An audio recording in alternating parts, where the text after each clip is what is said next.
네, 마지막 키워드 살펴보겠습니다. 스타링크 남아공 진출입니다. 남아프리카 공화국 정부가 스타링크에 대해서 본격 도입을 위한 정책 검토 절차에 도입했다라고 합니다.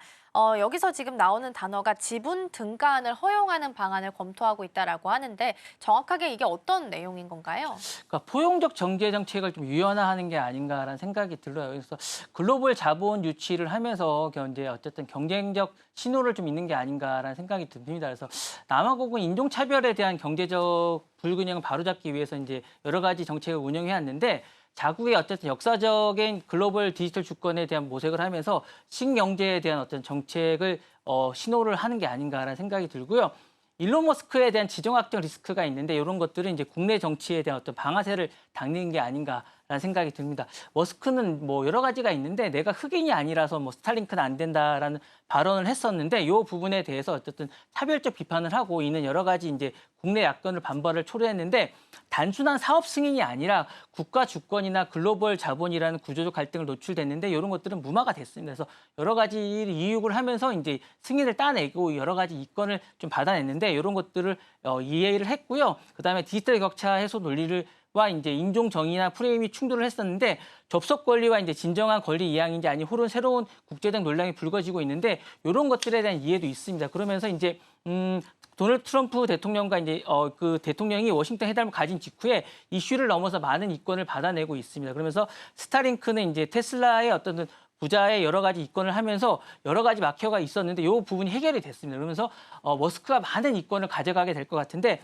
이 부분에서 핵심 정권이 있으면서 많은 부분을 가져가게 되면서 이 부분이 이제 단순한 착수를 넘어서 담론을 가져가고 있으면서 여러 가지 지정학적 이권을 가져가면서 향후에는 많은 이권을 가져가게 되면서 단순한 위성 진출이 아니라 머스크가 위성 글로벌 진출이자 트럼프의 이제 아프리카 외교 진출 레버리지자 인종 내 논란과 이런 걸 넘어가지고 외교 진출이자 기술 외교에 어떻든 새로운 장을 여는 게 아닌가라는 생각이 듭니다.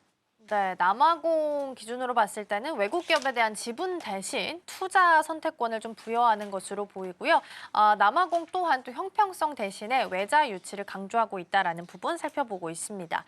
머스크는 계속해서 스타링크 사업을 여러 국가를 통해서 좀 펼쳐나가고자 노력을 하고 있는 상황입니다. 특히나 이번에 남아공에서 이렇게 사업을 확장하는 것에 대해서는 어떤 의미를 좀 찾아볼 수 있을까요? 그 아프리카 디지털 헤게모니 경쟁에서 어쨌든 여러 가지 선점 효과가 좀 있는 것 같아요. 그러니까 남아공은 아프리카에서 정치적이라든가 영향력이나 인프라에서 이제 인터넷 보급률이 가장 높은 국가 중에 하나고 이제 여러 가지 다민족이 어쨌든 여러 가지가 이제 선점해 있는데 여기를 선점하게 되면 다른 아프리카도 선점할 수 있는 여러 가지 효과가 있습니다. 그런 측면에서 기존 통신 인프라가 부족한 인터넷 보급 느린 아프리카 대륙에서 선점했다는 측면에서 약간 상징적인 의미가 좀 있을 것 같습니다. 그래서 디지털의 식민화라든가 디지털 기회 대륙이라는 두 가지 시선 충돌 속에서 아주 좋은 의미가 있을 것 같은 그런 생각이 듭니다. 그리고 이제 일론 머스크가 남아프리카 출신 아닙니까? 그러다 보니까 이제 조국의 귀환이라는 내러티브로 브랜드라든가 정치적 어떤 상징의 강화가 좀 있을 것 같은 그런 생각도 있고요. 남아공은 사실상 단순한 시장의 의미가 아니라 머스크 개인의 어떤 서사적 귀환의 무대라는 의미도 좀 있을 것 같아요. 그래서 정치적 자산화의 대상의 그런 의미도 있을 것 같아서 이번에 진출은 사실 기술의 남아공을 다시 돕는 억만장자의 어쨌든 귀환? 약간 그런 의미도 좀 있지 않을까라는 생각도 들고요.